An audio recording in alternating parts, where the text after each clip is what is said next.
Today's video, I will discuss one use case which I came across is that when you select something, the unselected values should be shown as others. So what happens there? Basically, you have let a set of values, you select one of them and rest of the values should appear as others, and we need a pie visual on that. So let's try it out. What is that example, what we needed? So let's jump onto the Power BI. So I go to the Power BI on a blank Power BI here, and I'm going to enter the data and I'm going to explain you the problem again. So let me cross this and let me create and enter data. So enter data here, I have column 1. Let's say the column 1 can be my key and column 2 can be my value. So the key could be 1, A,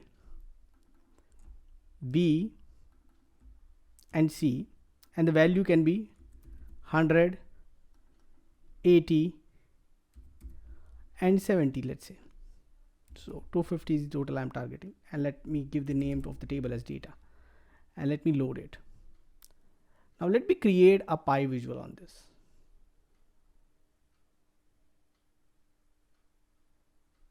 So once I get this, I click on the empty space, create a pie visual, drag the key on that and drag the value on that. Let me also create a slicer for this. So I go here, I click on the slicer and I put key on that. Now the moment I click anything on the slicer, I only see that particular value. What I want here is I want to see all the other values. So one value selected is C and I want to see something as others. Now one very good option would have been that I create two measures, one with the selected value, one all, and this one. Now, but what would happen in that case? Let's say if I select two values,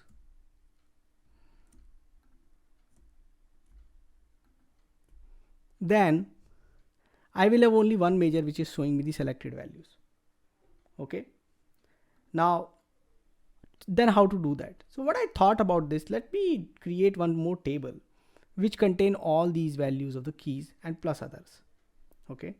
So what I went ahead is basically I created another table. Now I can create it by unioning all also, like let me do that way. And this is something which I've shown you in the past also, wherever I shown you grand total with all and all those. So what I'm going to do here is union. Let me create a key table, union distinct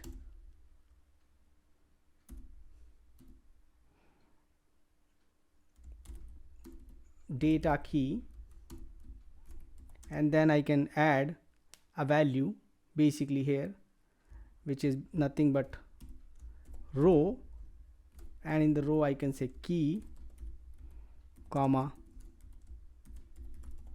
others. So I got A, B, C, D, A, B, C and others. Okay. So now I got A, B, C and others, and let me do one thing. Let me go ahead and join these two tables. Now this is creating one-to-many, one single bidirectional join. So from key to data, I'll make it one-to-many single directional join. That's how we prefer single directional join. So it's kind of acting as a dimension with one extra value. Okay.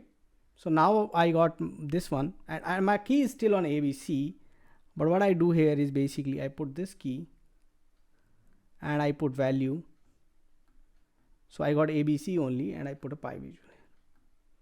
So if I now select B, C, B, C, I'm getting all those values. Now what I'm going to do, I'm going to create a measure. So I create a measure. So in that measure, let me create, let's say, value plus other, let's say. So alt enter, alt enter. First of all, where is filter?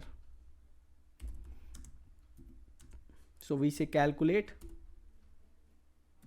is filtered. Now is filtered, we are checking, still the slicer is on the data table. So is filtered key all selected.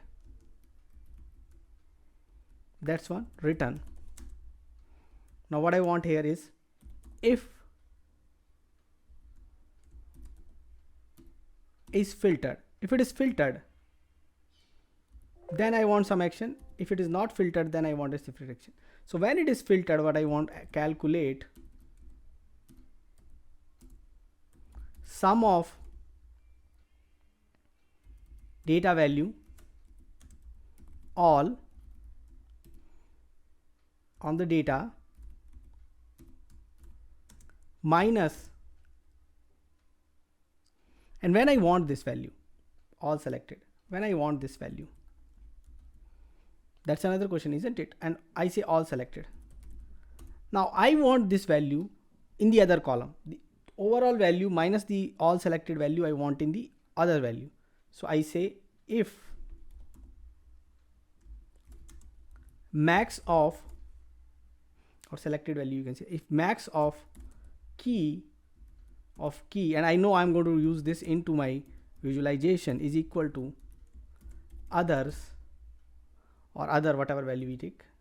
Okay, if it is other, then I want this value. Otherwise I simply want sum of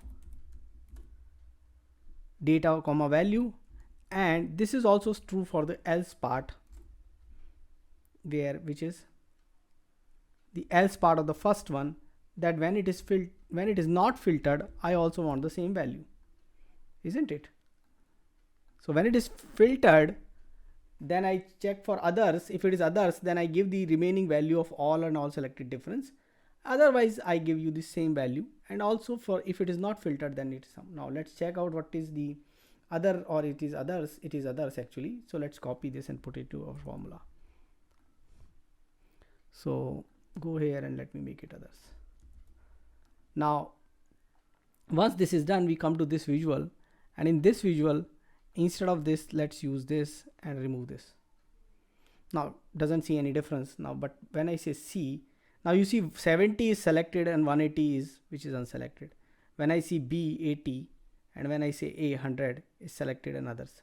What happens if I select C and control and B?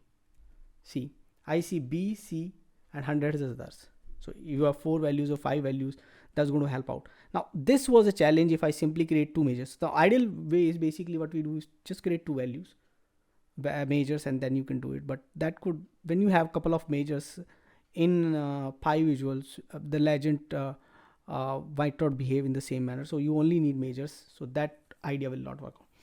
But now you will come to me and back will say, no, we have a star schema. It's not about fact. We have a dimension.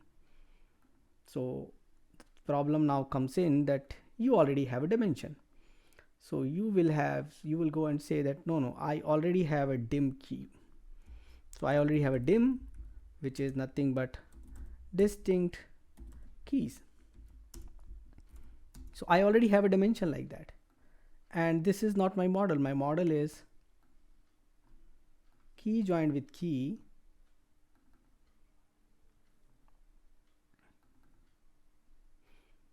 data to dim, many to one, single directional. So this is how it is. Then how do I solve this problem? So then I'll say, okay, remove this join from here, delete it, and then make this new table which is having others with this. And again, I don't prefer 1 to 1 join. So now key to dim should be 1 to many, single directional. So key to dim and dim to key. Now when I go here, now if this formula still is holding good for you, okay, but it's holding good because you're filtering right now from the fact. Let's duplicate this page and change this filter, because now I have a dimension, so I'll filter on dimension, isn't it? Why do I filter on the fact? So now I filter on the fact, and I see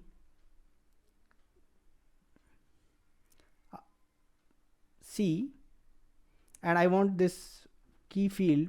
Let's check it out where it is. It's on data still, so we'll change, actually, hold on, you want this to be changed, isn't it? So let's remove this and put it on dimension, and now so the problem has come. Now what should we do? We'll need a little bit of change of the formula.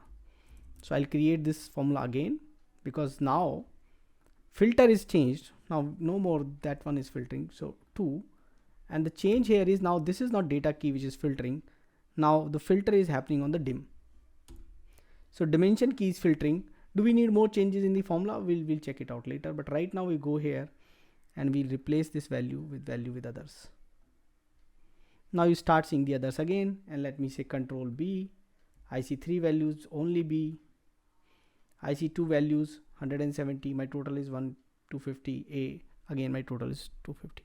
So whether you have only fact and you want this as an additional dimension, you already have a factor in dimension and you want that as an additional dimension, in both cases it works. Now this is a modeling solution. There could be other ways to achieve it, but what has happened because of this modeling solution, it has actually simplified the DAX which we are creating.